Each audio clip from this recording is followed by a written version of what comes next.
जय हिंद जय भारत। आज एसएससी की क्लास बहुत इंपॉर्टेंट होने वाली है। स्टूडेंट्स की डिमांड है कि कुछ क्वेश्चंस हमें जनरल साइंस के कराए जाए।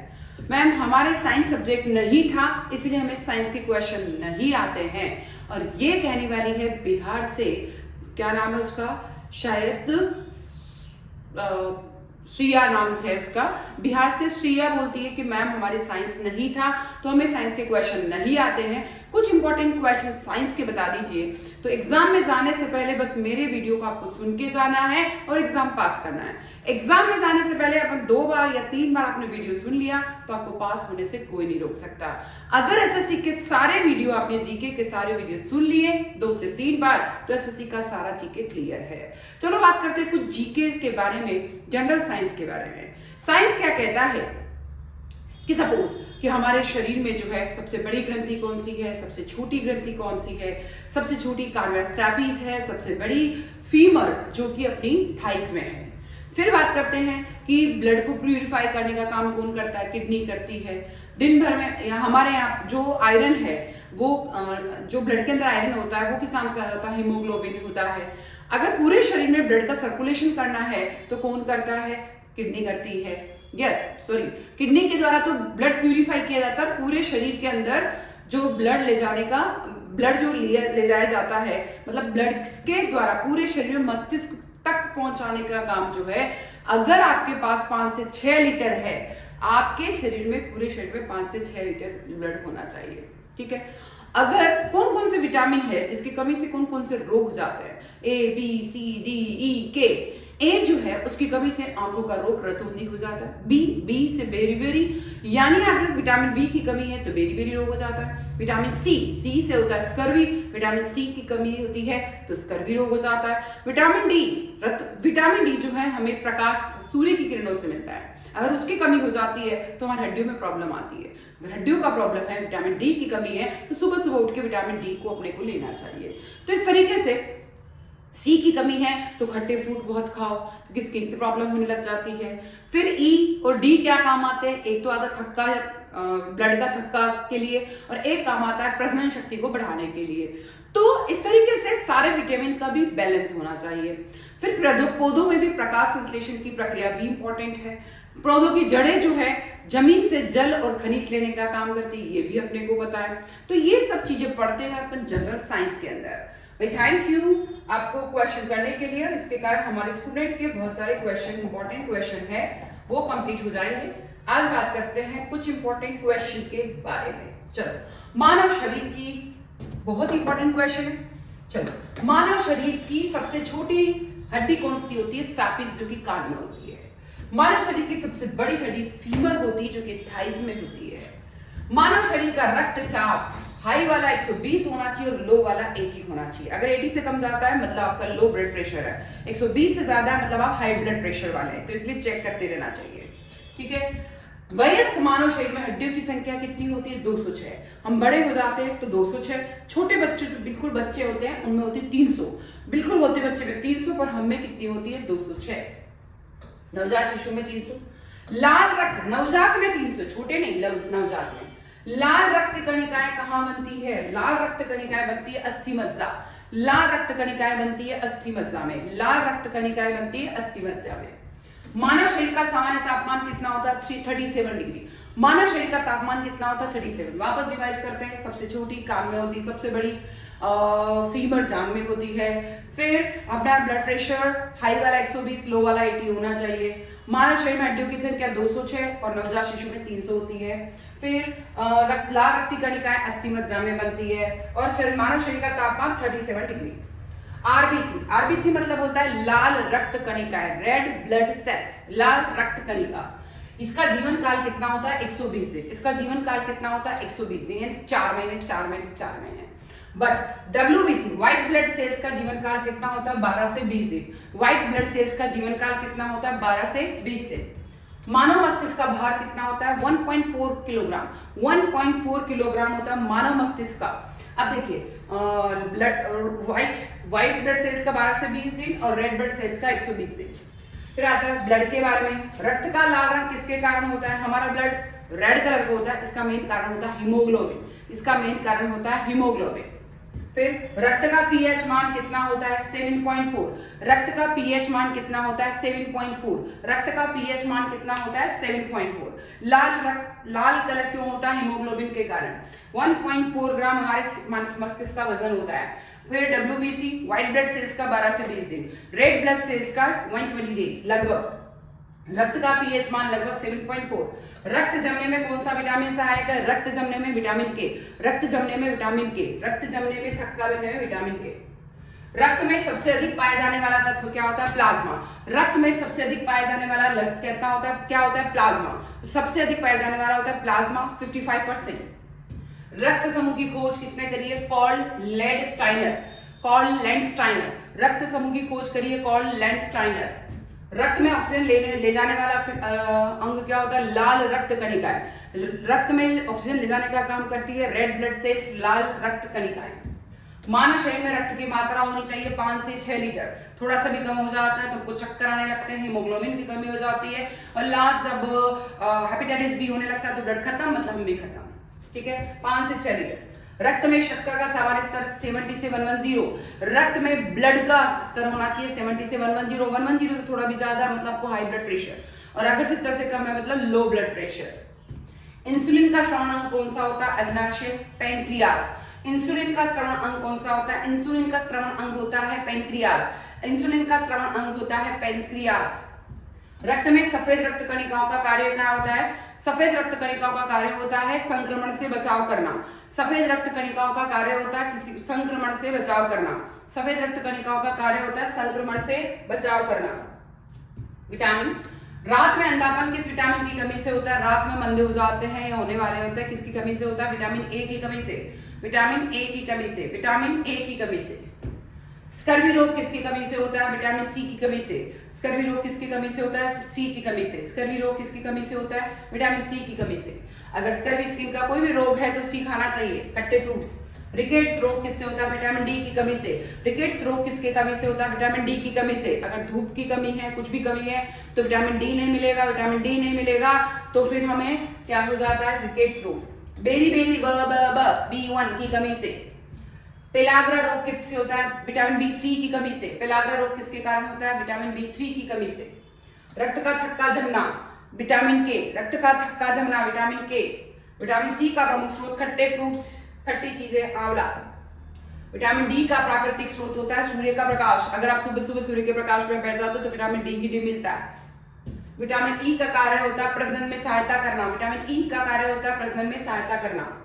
विटामिन B12 का वैज्ञानिक नाम क्या होता है, सायनोकोबालामिन। विटामिन B12 का काम होता है नाम होता है सायनोकोबालामिन। सायनोकोबालामिन। पौधे, प्लांट्स, पौधों में भोजन बनाने की प्रक्रिया कहलाती है। पौधों में भोजन बनता है उसको प्रकाश संश्लेषण कहते हैं। पौधों में भोजन बनता है उसको प्रकाश संश्लेषण कहते हैं। प्रकाश संश्लेषण में आवश्यक गैस क्या होती है, कार्बन डाइऑक्साइड। प्रकाश संश्लेषण में आवश्यक गैस होती है कार्बन डाइऑक्साइड, क्योंकि पौधे जो है कार्बन डाइऑक्साइड लेते हैं और ऑक्सीजन छोड़ते हैं। पौधों में हरा रंग होता है क्लोरोफिल के कारण। पौधों में हरा रंग होता है क्लोरोफिल के कारण। क्लोरोफिल के कारण हरा रंग होता है। पौधे का भोजन होता है ग्लूकोज। पौधे का भोजन होता है ग्लूकोज। पौधे का भोजन क्या होता है, ग्लूकोज। पौधों की जड़ा द्वारा पानी क्या अवशोषण किया जाता है, अगर पौधों की जड़ों द्वारा पानी लिया जाता है उसमें उसे कहा जाता है ओस्मोसिस प्रक्रिया। पौधों की जड़ों द्वारा पानी लिया जाता है उसको कहा जाता है ओस्मोसिस प्रक्रिया। ओस्मोसिस प्रक्रिया। पौधों में पानी का उत्सर्जन वाष्पोत्सर्जन कहलाता है। पौधों में पानी का उत्सर्जन वाष्प उत्सर्जन कहलाता है। पौधों में पानी का उत्सर्जन वाष्प उत्सर्जन कहलाता है। पौधों का श्वसन सभी अंग द्वारा होता है। पौधों का श्वसन सभी अंग द्वारा होता है। बीज का वह भाग जिससे अंकुर निकलता है वो भ्रूण कहलाता है। बीज का वह भाग जिससे अंकुर निकलता है भ्रूण कहलाता है। भ्रूण से क्या निकलता है, अंकुर निकलता है। जड़ों का कार्य क्या होता है, जल व खनिज का अवशोषण करना। जड़ों का कार्य क्या होता है, जल व खनिज का अवशोषण करना। पौधों में नर प्रजनन अंग कौन सा होता है, पुंकेसर। पौधों में नर प्रजनन अंग कौन सा होता है, पुंकेसर। रोग और जीवाणु, एड्स किसके कारण होता है, HIV वायरस के कारण। एड्स किसके कारण होता है, HIV वायरस के कारण। डेंगू किसके कारण होता है, एडिस मच्छर के कारण। डेंगू एडिस मच्छर के कारण। मलेरिया किसके कारण होता है, प्लाज्मोडियम परजीवी के कारण। मलेरिया किसके कारण होता है? एक मच्छर प्लाज्मोडियम जो परजीवी है। तपेदिक यानी टीबी, ये होता है टीबी का Mycobacterium tuberculosis. Mycobacterium tuberculosis, mycobacterium tuberculosis. Polio किसके कारण होता है? पोलियो वायरस के कारण। भाई हाथ से पांव रह जाता है तो वो पोलियो वायरस के कारण। कोलेरा किसके कारण होता है? विब्रियो कोलेरी के कारण। कोलेरा किसके कारण होता है? विब्रियो कोलेरी के कारण। चेचक किसके कारण होता है? वेरियोला वायरस के कारण। चेचक किसके कारण होता है? वेरियोला वायरस के कारण। रेबीज किसके कारण होता है? रेबीज वायरस के कारण। रेबीज किसके कारण होता है? रेबीज वायरस के कारण। कुष्ठ रोग किसके कारण होता है? माइक्रोबैक्टीरियम लेप्रे के कारण, माइक्रोबैक्टीरियम के कारण। कुष्ठ रोग माइक्रोबैक्टीरियम के कारण। इन्फ्लुएंजा, इन्फ्लुएंजा वायरस के कारण। इन्फ्लुएंजा वायरस के कारण। कुष्ठ रोग माइक्रोबैक्टीरियम के कारण। रेबीज वायरस के कारण। चेचक वेरियोला वायरस के कारण। और कोलेरा विब्रियो कोलेरी के कारण। पोलियो वायरस के कारण। तपेदिक टीबी जो है माइकोबैक्टीरियम ट्यूबरकुलोसिस के कारण। मलेरिया प्लाज्मोडियम परजीवी के कारण। डेंगू एडिस मच्छर, डेंगू एडिस। और एड्स होता है HIV वायरस के कारण। फिर आता है पशु विज्ञान। स्तनधारियों में अंडे देने वाला, स्तनधारियों में अंडे देने वाला कौन होता है? प्लेटिपस। स्तनधारियों में अंडे देने वाला कौन होता है? प्लेटिपस। सबसे बड़ा स्तनधारी कौन होता है? Blue whale. सबसे बड़ी स्तनधारी कौन होती है? Blue whale. सबसे छोटा पक्षी हमिंग बर्ड। सबसे छोटा पक्षी हमिंग बर्ड। सबसे छोटा पक्षी होता है हमिंग बर्ड। सबसे बड़ा पक्षी होता है शुतुरमुर्ग। सबसे छोटा हमिंग बर्ड, सबसे बड़ा शुतुरमुर्ग। सबसे बड़ा शुतुरमुर्ग, सबसे छोटा हमिंग बर्ड। सबसे छोटा हमिंग बर्ड, सबसे बड़ा शुतुरमुर्ग। सांप की सुनने की क्षमता बिल्कुल नहीं होती है। मकड़ी के पैर कितने होते हैं? 8। मकड़ी के पैर कितने होते हैं? 8। मानव के समान डीएनए वाला कौन होता है? चिंपैंजी। चिंपैंजी ऐसा जानवर है, हालांकि वो बंदर से विकसित हुआ है, पर सिमिलर डीएनए जो है वो चिंपैंजी के होते हैं। रक्तहीन, जिसमें कुछ भी ब्लड नहीं होता, केंचुआ, जिसमें बिल्कुल ही खून नहीं होता है, केंचुआ में बिल्कुल ब्लड नहीं होता है। मछलियों में श्वसन अंग क्या होता है? गलफड़े। मछलियों में जो है गलफड़े जो होते हैं जिससे सांस लिए जाते हैं। चमगादड़ उड़ने वाला स्तनधारी है। चमगादड़ उड़ने वाला स्तनधारी कौन होता है? चमगादड़। उड़ने वाला स्तनधारी कौन होता है? चमगादड़। और गलफड़े के कारण मछली सांस लेती है। केंचुआ जिसमें ब्लड नहीं होता है। मानव के समान डीएनए वाला होता है चिंपैंजी। मकड़ी के पैर कितने होते हैं? 8। सांप की वो शुतुरमुर्ग सबसे बड़ा, सबसे छोटा हमिंग बर्ड। मानव त्वचा का रंग मेलानिन पिगमेंट से। अब देखिए, मेलानिन की कमी अगर किसी में है या किसी में ज्यादा है, किसी का काला कलर होता है, किसी का भूरा कलर होता है, किसी का एकदम गेहुआ कलर होता है, कोई एकदम ब्लैक होता है, कोई एकदम भूरा होता है, तो वो मेलानिन पिगमेंट से होता है। सबसे बड़ी ग्रंथि यकृत होती है। सबसे बड़ी ग्रंथि लीवर यकृत। सबसे बड़ी ग्रंथि यकृत। सबसे बड़ी ग्रंथि यकृत लीवर होती है। सबसे बड़ी धमनी महाधमनी। सबसे बड़ी धमनी महाधमनी। सबसे छोटी धमनी केशिका। सबसे छोटी धमनी केशिका। सबसे बड़ी धमनी महाधमनी। सबसे छोटी धमनी केशिका। सबसे बड़ी धमनी महाधमनी। सबसे बड़ी ग्रंथि लीवर यकृत। श्वसन में आवश्यक गैस होती है ऑक्सीजन। सब जानते हैं हमारे सांस लेने में सबसे ज्यादा आवश्यक होती है ऑक्सीजन। श्वसन में उत्सर्जित गैस कौन सी होती है? Carbon dioxide. श्वसन में हम सांस लेते हैं तो ऑक्सीजन लेते हैं, छोड़ते हैं तो कार्बन डाइऑक्साइड। इसके विपरीत जो पौधे होते हैं वो क्या करते हैं? कार्बन डाइऑक्साइड तो लेते हैं और ऑक्सीजन छोड़ते हैं। इसीलिए हमें पौधों के पास रहना जरूरी होता है दिन में। मानव शरीर का पाचन तंत्र मुख से गुदा तक। मानव शरीर का पाचन तंत्र मुख से गुदा तक होता है। पाचन में प्रमुख भूमिका होती है छोटी आंत की। पाचन में प्रमुख भूमिका किसकी होती है? छोटी आंत की। भोजन का पाचन कहाँ शुरू होता है? मुख में। भोजन का पाचन कहाँ शुरू होता है? मुख में शुरू होता है। भोजन का पाचन कहाँ शुरू होता है? मुख में। मूत्र का निर्माण किससे होता है? गुर्दे से। मूत्र का निर्माण किडनी से होता है। कृषि जीव विज्ञान। गेहूं में परागण किसके द्वारा होता है? वायु द्वारा। गेहूं में परागण किसके द्वारा होता है? वायु के द्वारा। धान में परागण किसके द्वारा? धान में भी किसके द्वारा होता है? वायु के द्वारा। गेहूं में भी वायु के द्वारा और धान में भी वायु के द्वारा। दलहनी फसलों में नाइट्रोजन स्थिरीकरण राइजोबियम जीवाणु के कारण। दलहनी जो फसलें होती है उसमें नाइट्रोजन स्थिर रहता है, वो किसके कारण होता है? राइजोबियम जीवाणु, एक जीवाणु होता है राइजोबियम नाम का, उसके कारण जो दलहनी दाल वाली जो फसलें होती है उनमें नाइट्रोजन हमेशा स्थिर रहता है, उस जीवाणु के कारण नाइट्रोजन स्थिर रहता है। गन्ने का मूल स्थान कहाँ है? भारत। सबसे तेज बढ़ने वाला पौधा क्या होता है? बांस। सबसे तेज बढ़ने वाला पौधा क्या होता है? बांस। मृदा में जल धारण क्षमता उसकी बनावट पर निर्भर करती है। खाद में नाइट्रोजन की मात्रा मापने की इकाई प्रतिशत में होती है। हरी खाद का प्रमुख स्रोत क्या होता है? सन। हरी खाद का प्रमुख स्रोत क्या होता है? सन। सन जितना ज्यादा होगा हरी खाद उतनी मिलेगी। पौधों के रोगों का अध्ययन क्या कहलाता है? पादप रोग विज्ञान। पौधों के रोग का अध्ययन क्या कहलाता है? पादप रोग विज्ञान। कृषि में जैव उर्वरक ये कहलाता है अजोटोबैक्टर, नीला हरा शैवाल। कृषि में जैव उर्वरक अजोटोबैक्टर, नीला हरा शैवाल। इंसुलिन हार्मोन का कार्य क्या होता है? रक्त में शक्कर को नियंत्रित करना। ब्लड में शुगर ज्यादा हो जाए, ब्लड में शुगर कम हो जाए तो इंसुलिन एक ऐसी चीज है जिससे कि ब्लड में शुगर कंट्रोल में रहती है। थायरोक्सिन हार्मोन का श्रवण क्या होता है? थायराइड ग्रंथि। थायरोक्सिन हार्मोन का श्रवण किस में होता है? थायराइड ग्रंथि में। थायरोक्सिन हार्मोन का जो स्त्रवण किस में होता है? थायराइड ग्रंथि में। एड्रेनालिन हार्मोन अधिवृक्क ग्रंथि से। एड्रेनालिन हार्मोन अधिवृक्क ग्रंथि। एड्रेनालिन हार्मोन अधिवृक्क ग्रंथि। पिट्यूटरी ग्रंथि मास्टर ग्रंथि कहलाती है। पिट्यूटरी ग्रंथि मास्टर ग्रंथि कहलाती है। टेस्टोस्टेरोन हार्मोन पुरुष प्रजनन के लिए सहायक होता है। टेस्टोस्टेरोन हार्मोन पुरुष की प्रजनन क्षमता के लिए सहायक होता है। एस्ट्रोजन, टेस्टोस्टेरोन हार्मोन होता है पुरुष के लिए और एस्ट्रोजन हार्मोन होता है महिला की प्रजनन क्षमता के लिए। गर्भावस्था का औसत समय 280 दिन होता है। गर्भावस्था का औसत समय 280 दिन होता है। हृदय की धड़कन नियंत्रित करने वाली मांसपेशी क्या होती है? Cardiac muscle. हृदय की धड़कन को नियंत्रित करने वाली मसल होती है कौन सी होती है? हृदय जिसकी जो हृदय की गति जो धड़कन जो है कंट्रोल में रहती है वो किसके कारण रहती है? कार्डियक मसल के कारण। किसके कारण रहती है? कार्डियक मसल के कारण। मानव में रक्त संचरण की खोज किसने करी? विलियम हार्वे ने। मानव में रक्त संचरण की खोज किसने करी है? विलियम हार्वे ने।